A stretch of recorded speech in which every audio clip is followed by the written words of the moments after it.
I ruined your intro. It's cool. I'm sorry. You want to do it one more time? We can do it one more time if you want. Okay. Hello, everybody, and welcome to the Target Audience Podcast. I'm TJ, joined here with my esteemed co-host who likes to fuck up the intros all the time, Ben. Hey, how's it going? And today we're going to talk about Bad Times at the El Royale. We are. Movie that me and Ben just recently watched, like past couple weeks ago.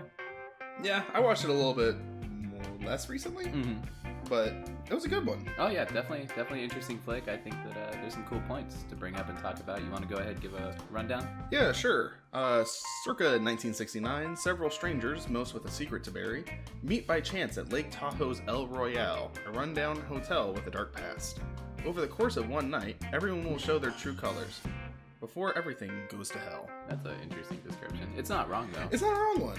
And I'm scared to read these IMDb things. I know you listen to the Society. The Society one just fucking... it spoiled it. That one just pissed me off. Yeah. But no, this is actually a good description. That about sums it up. Yeah. First off, I would like to address the fact that the poster has Chris Hemsworth front and center. Yeah, and that is interesting. Misleading for it being as big a surprise reveal as it is. Seeing as the movie, what's the movie's runtime? It's like 2 hours, 21 minutes, like it's 2.5 hours. Movie. It's a long one. It's one that I started late. 2 hours, 21, yeah. Dude, I started this movie like super late, not knowing how long it was. I did the same thing. It didn't until like 4 in the morning. Alright, that's a little later than I would consider late, but I couldn't believe it. Because I was like, late. I'll just watch a movie real quick. I'll be in bed by like 2:30, 3 o'clock. 2.5 hours. Yeah. Definitely a long one. Starring Jeff Bridges, Dakota Johnson, like you mentioned, Chris Hemsworth. Nick Offerman's in it for like 5 minutes. I wouldn't even say that. Not even. Lewis Pullman and Kaylee Spaney, I believe is her name. Or the big names. John Hamm is in it. Did you mention John Hamm? I didn't. John Hamm is he's in it as well. It's about basically 5 people plus the bellhop. And I really like these kind of movie formats. It's almost very I got like almost Tarantino vibes from it. Pulp Fiction. Yeah. Kind of like the way the format is, how strangers come together in certain ways and it all ties in. Yeah, kind of with a central plot device. Yeah, it's basically I think that's what it is. It's eclectic range of characters around one focal point, basically. Yeah. Have you ever? Yeah. Yeah, that's exactly what you said. Yeah, and there's many moments in there that it's almost like seems like I said, like Tarantino. It's very dialogue driven. Yeah. Sudden outburst of violence. I didn't like that in this movie. I wouldn't say it's. I'm not saying it like rips him off by any means. That's yeah. not what I'm. That's I don't not think it has Tarantino's style, but it does things that Tarantino does with his narratives. Yes, if that makes sense. Yes, it would mean that like basically I'd say like Tarantino would probably like it. He wouldn't think it was a ripoff. Yeah. Yeah. Because like to draw like a comparison to The Hateful Eight. Where it's people stay stuck in a location together. In this case, it's a heavy rainstorm as opposed to a snowstorm, and they all have their own secret, even better, and their own weird. They're all larger than life characters. Another interesting example. You ever see that movie 4 Rooms? No. It's like a movie. It's like 4 different stories, and each one's a different director. Tarantino did one. Robert Rodriguez did one. Okay, I've heard of this. And Tim Roth plays a bellhop. At a fancy, and the bellhop literally goes room to room and just encounters like quirky, weird stories. I really like that. That's what ties it together. Yeah, I really like that kind of thing. Like those are always like cool, fun movies. I like character-driven stories. And this movie did it, but with an all-star cast. There's some great performances in this movie. I'd say John Hamm and Jeff Bridges really stand out, and Dakota Johnson. I liked her a lot. Yeah, John Hamm. Granted, I don't think he really leaves his comfort zone with this character. I like this character, but I think he is polished, charismatic salesperson, which is what he is in this case. I think he's polished that act very well because he's got Mad Men, he's got this, he's got I immediately blank on other examples where he plays a businessman. Tag. Yeah, I'll just add it in post. But yeah, no, I mean it works. Like you said, it doesn't go out of his comfort zone, but it's cool. Same for Jeff Bridges to an extent. Like it's a very Jeff Bridges character. Oh, definitely. Yeah, definitely. But I think it's playing to their strong suits. That's just good casting, I think. But I like the way the movie was written. How like a lot of this movie is very dialogue driven, which why it seems like it does run on at certain points. Like we were mentioning, there's some long conversations. But never once was I like ready to turn it off. It was definitely like they dropped right amounts of like suspense to keep you interested. how they all tie together. I love the intro, like when they all first meet in the lobby and there's no bellhop or attendant at the front, and they're all just getting to know each other. Like there was like a lot of it really establishes what their like core personality is. Because like, you know, you've got Dakota Johnson, who plays fuck you for most of the movie. Yeah. And that sums up her character pretty well. I mean, there's a lot more complexity once you get into it and her motivations. But, you know, we have like an abrasive young woman. We have the soul singer. We have a soul. Yep, we have a soul singer. We have a Catholic priest. I don't know if he's a Catholic priest, but you have a priest of some sort. They do a good job too. And a salesperson. They do a good job too at sprinkling like everybody there, like the way they introduce each other. It's almost like when you're playing like one of those board games we play, like Haunting of Hill House or whatever. How like each character description on the back, like there's always a slight, like there might be a little more that they're not telling you. Kind of like Clue. Almost. Yeah, Clue. Yeah. Clue's a good description. I think Clue. This is kind of a Clue-esque. R-rated. Yeah. Clue-esque. It's not necessarily a mystery, but no, but there's similar. There's a lot of suspense and twists and turns that things aren't as quite what they seem throughout the whole movie. Exactly. And with that, I think we kind of have to get into spoilers, even if it's stuff that you'd find out very early in the movie. But it's basically, the format of the movie too, the way that the way they do the storytelling, how they just like after they all go their own ways and go to their rooms. Which, by the way, really cool hotel. Like, really cool, like, setting really cool concept for a movie. Yeah. Kind of thing. But I like the way that they do, like, all right, room 4, room this. And it tells each individual story before they cross over. And sometimes some of them, like, they rewind back and, like, show you what another perspective of it from the other person. Like, that was really cool. And to give the general kind of opening lead is the movie opens in 1959 with a man going into this... You know, the El Royale hotel and burying a big sack of money underneath the floorboards before getting shot in the back. Yeah. Which, as we find out, is Nick Offerman gets shot in the back. Which is so weird, because I don't know if we were talking about this before the show or after, but Nick Offerman pops up in this, and it's like, he's only on screen long enough to go, it's like, is that Nick Offerman? Yeah. And then he gets shot, you're like, oh, must not have been. It must have been like some guy with a mustache. Right. And then we're sitting here looking at IMDb, it's like, oh no shit, that was Nick Offerman. Okay. But it cuts to 10 years later, and Jeff Bridges is not a priest, and he's there to collect that money that he was told that was the meeting point. That was the meeting point. And to collect the money that was buried there 10 years prior before he got sent to jail. Which is really, without breaking into each individual character story, that's kind of what puts you there. Yeah. And is the main driving force for the rest of the movie, I would say. Until a point. Yeah, that's like literally like the coolest point in the movie, though. Yes. Like what you're talking about. So... Talking about John Hamm, right? Well, I wasn't even talking about that part. Oh. Okay, so as we unveil characters, you know, each layer gets peeled apart. John Hamm is actually working for the FBI, and he's investigating this place. Why? We're not quite sure, but he pulls a lot of bugs out of his room. Yeah. Not like insects, but like people like wiretaps on the phones and cameras. And what's crazy is it's like different wiretaps from like 2 different organizations. Yeah, they were his and then the hotels. Yeah. And then you find out that, you know, the bellhop is a heroin addict. Yeah, that was he's been shooting up, and that explains why he's so shaky. And yeah, he was nodding off while everybody was waiting in the lobby for him. There was a part of me that just wished that bellhop was played by like Crispin Glover. Ooh, that's just because you like Hot Tub Time Machine. Yeah, well, but no, I just got vibes like that. Yeah, is Crispin Glover like the go-to bellboy? Yeah, or just like kind of like weird dude. He's a weird dude. Yeah. If I feel like he's a reptilian that somehow managed to talk his way into being accepted, even though he should have dropped out of like reptile school. Elijah Wood could have played the role too. Like Elijah Wood, Daniel Radcliffe. Yeah, just those kind of like you gotta find someone who's like kind of can play offbeat. Well, yeah, and this guy did it good. Yeah. His name is... Yeah, I'm not sure of the actor. He was kind of like a newer face to me. It was Louis Pullman. Yeah. And he's known for not a whole bunch. He was in The Strangers Prey at Night. Oh, okay. I remember his character. That one, not as... I like Strangers Prey at Night. I thought it was alright. He was not the older brother. He's one of the strangers, isn't he? Was he? He's Luke. Was Luke the brother? I thought that was the brother. Oh, he was the brother. Yeah. Alright. Yeah. Yeah. Maybe it didn't leave as much a lasting impression as I thought it did. I remember the cool parts. Not only that, you're gonna watch The Strangers and be like, he was actually one of the people, like, that don't talk and wear masks the whole time. Very strong performance. Give him an Oscar. Yeah. The only way that works is for Michael Myers. Yeah.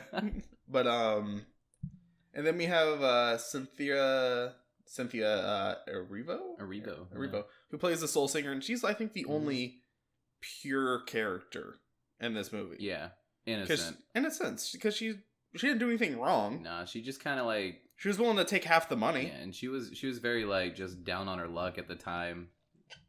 Yeah, she just walked away from a record deal because she didn't want to sleep with the guy who was like the producer for the company. Yeah, it takes place in the 60s. Yeah, it takes place in 69. She's a black woman. The prejudices of being a woman and black. Yeah. And she took, she has a lot of personal courage for being able to walk away to chase her dreams elsewhere. Mm-hmm.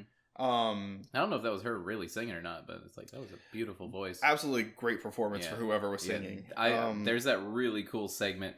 We'd have to get into more spoilers to talk about. So as we peel into the next couple layers, let's put that on hold until we get to that scene. Yeah. Okay, we're talking about the same thing. When she's singing the song. Yeah.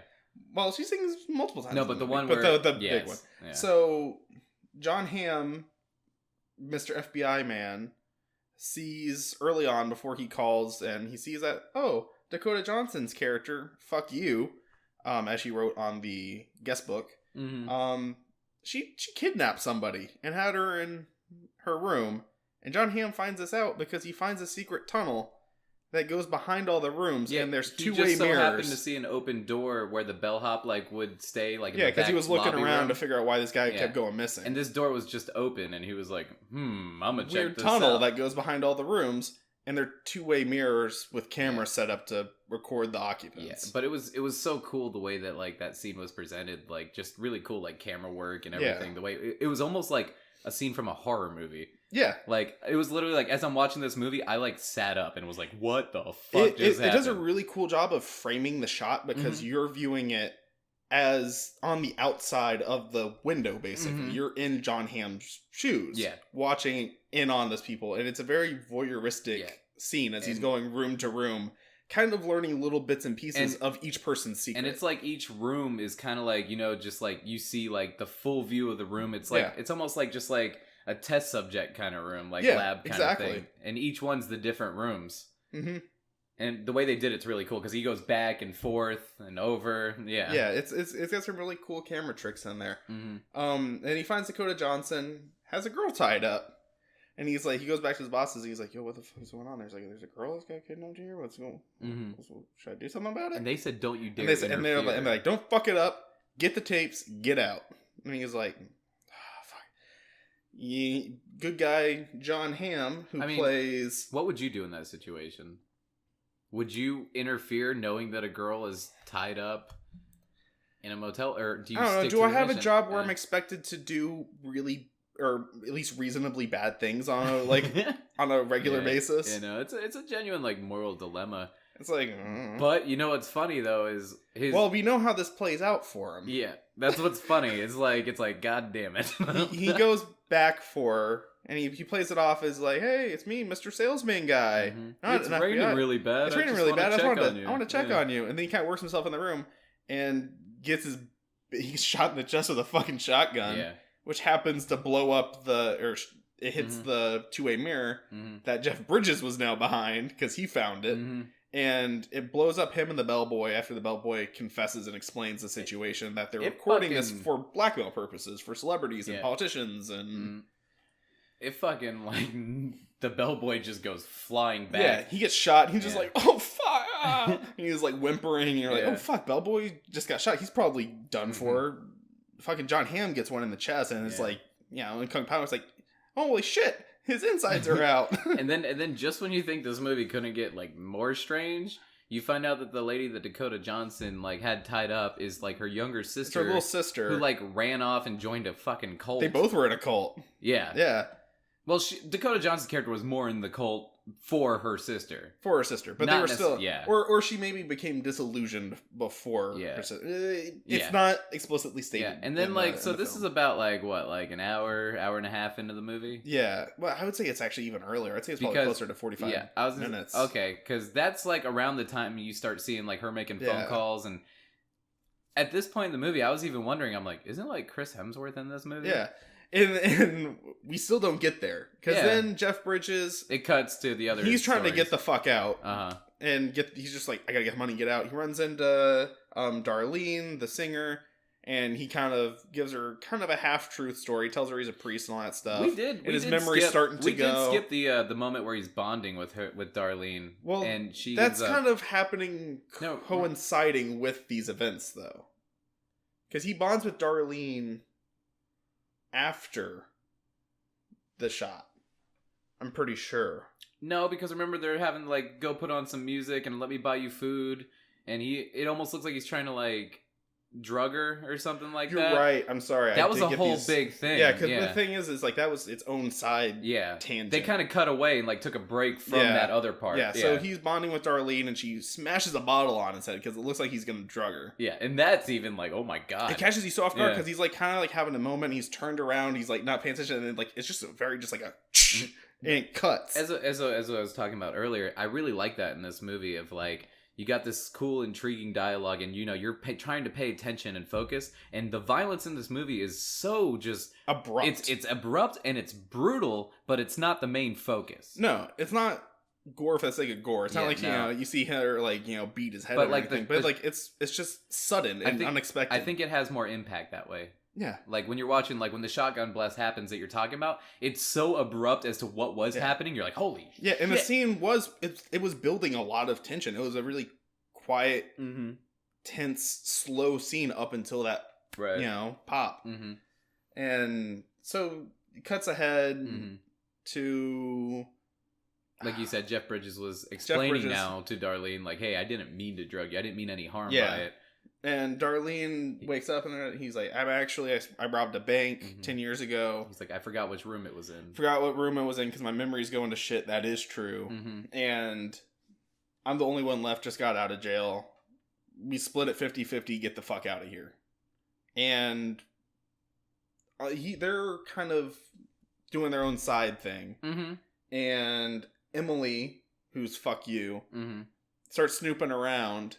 And as cover... I guess we should mention, too, that, the reason she's fuck you is because that's what she wrote on the I think I mentioned. The ledger. I think I mentioned that she wrote it in the guest book. Oh, did you? Okay, yeah. I thought you mentioned, I thought you were just she's fuck you for most of the movie. No, I went back. I think I explained it. Cool. At least I hope so. Nice. If not, we did. All right. And she's going around now in each of the windows looking in. And in order to get to the floorboards underneath, she was singing and clapping and using the metronome to cover the sounds of Father Daniel Flynn from digging up the money without arousing suspicion, basically. And that was a really cool scene because it's really tense. It keeps going. I want to say Emily stares through the mirror for 3 minutes. Yeah, it's a real nail-biter moment. Because you're he's hammering away and it's getting timed perfectly, and then it kind of slips for half a second, and Emily gets a little suspicious and she keeps watching and it just keeps going. You're oh fuck, he's gonna do something, he's gonna get busted, but he doesn't. No. And then they walk outside and are immediately men with knives bind and gag them. Oh fuck, Chris Hemsworth is in this movie. Yeah. Cult leader. Yeah, the only thing you see prior to that is Chris Hemsworth in a flashback. In a flashback. For a brief second. Yeah. And then you're like, the fuck? That being said flashback might be my favorite scene where he makes two women fight, physically get in a fist fight for the opportunity to fuck him. Oh, I wasn't even talking about that one. That one's nuts too. Oh, you're talking about the other flashback. The first one when she's on the beach and he just comes up and he's like, hey. Oh, yeah. Take off your clothes and come swimming with me. Yes. You know your mind was made up. Well, I don't think you see his face in that scene, do you?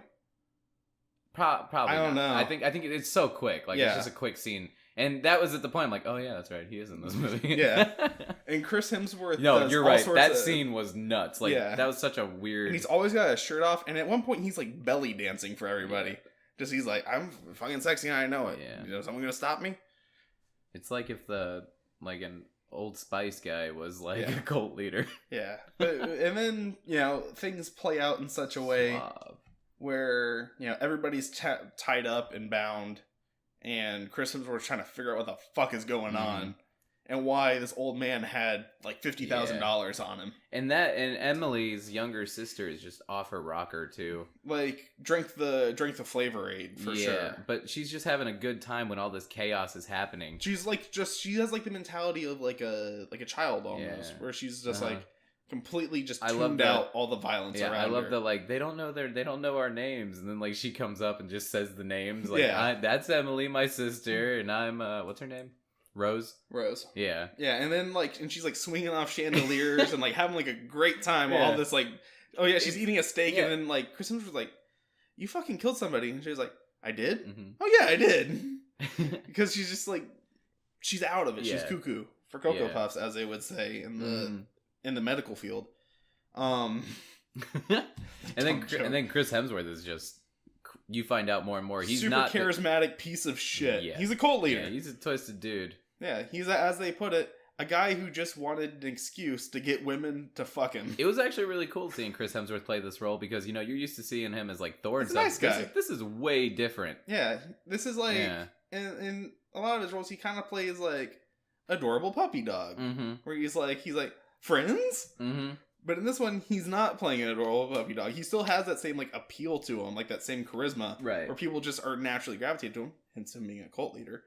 But the opposite side of that, like the dark reflection of that level of like appeal to people. No, I agree. Yeah.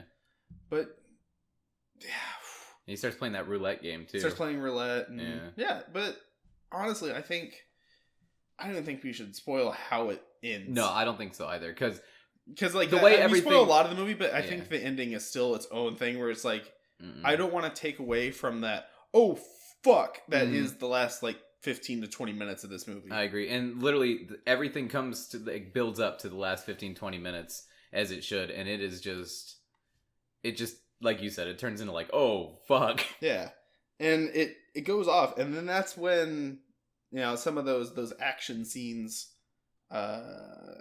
show their value for like just sudden brutality. You're right. Yeah.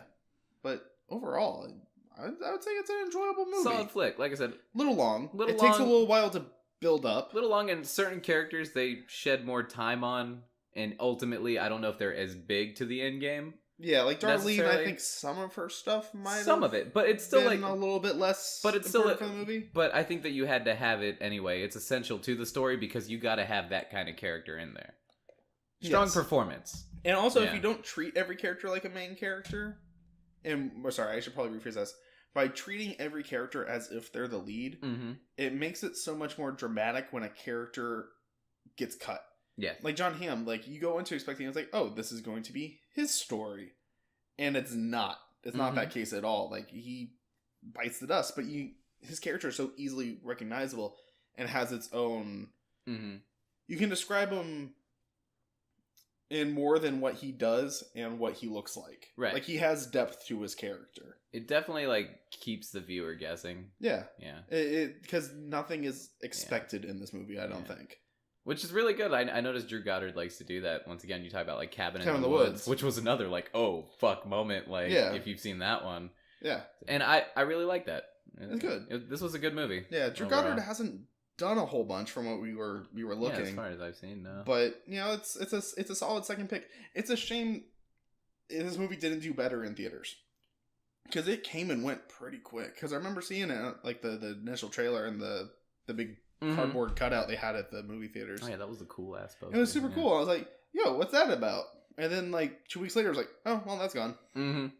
So maybe if it came out at a better time, it would have been better too. But it was like October 2018. There's so much shit going on. It just came and went. It's definitely a really good, just kind of pulpy story, and it's done with like an all-star cast. Like I said, strong performances from like all the main characters. Yeah, and this is a movie I think that is not dated in any way. Like I think it's a well-paced, well thought out movie that can just exist. Yes. Yeah, but overall, you gonna agree with my recommendation to check this out? I agree 100%. Like it's definitely a movie where it's just like, yeah, I watched Bad Times at the Royale. Check it out. It's just a cool movie. Yeah. Yeah. Like if you like, to draw the comparison to Tarantino stuff again, like if you like Reservoir Dogs or Hateful Eight, same vein. Yeah. I would say for sure. Definitely. Yeah. Definitely. Or The Room. The Room? Yep. Okay. Watch The Room. It's the same. It's follow Tarantino's story beats 1-to-1. Yeah. I wish Tommy Wiseau was in this movie.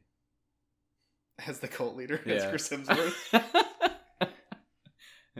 Emily Rose, come back. I did not hurt her. Yeah. You get to sleep in the big house with me. I did not hit her. She did. So, how has somebody not just pitched him an idea of like, hey, Tommy Wiseau, why don't you do a movie where you play a cult leader? Because I think Tommy Wiseau is impossible to get work. True, but does he want to? No, but literally, you wouldn't even have to like write a script for him. You're just like, all right, you're a cult leader in this movie, and just hit record. Everyone else has lines. You react. Yeah, just like me. It's like just hit record and like see what he does. I think he already thinks he's a cult leader. He might be. Yeah, might be. He's actually the BTK killer. He's not. He got caught, didn't he? He did. Oh, you're right. He was the one who had the basement with the weird sex stuff. Who am I thinking of? Ted Cruz. No, I'm thinking about the guy who he robbed the the plane, and he jumped out of it into like the woods in Portland, in Oregon, Washington. I'm not sure, but that sounds the Great Pacific Forest. I don't fucking know the name of it, but yeah, and then like apparently he went missing, and there's a movie that's slightly pornographic. It's him versus Bigfoot.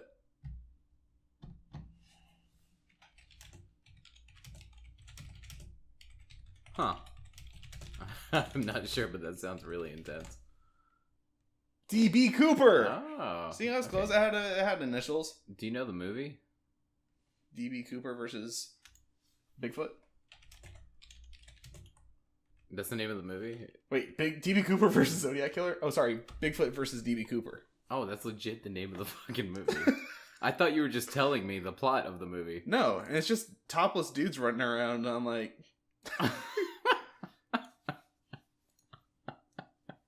Like, I don't even think D.B. Cooper's in it. It's weird. It's on Best of the Worst. Oh, okay. Check them out. They're funny. Here you go again, plugging them. Yep. All right. Well, I think that's it for this episode. I'm gonna sign off. Yeah. You have a good one. Check it out. Hit like, comment, subscribe, and we'll see you Monday or Friday, whenever the next episode comes out. Yep. Thank you. Meow.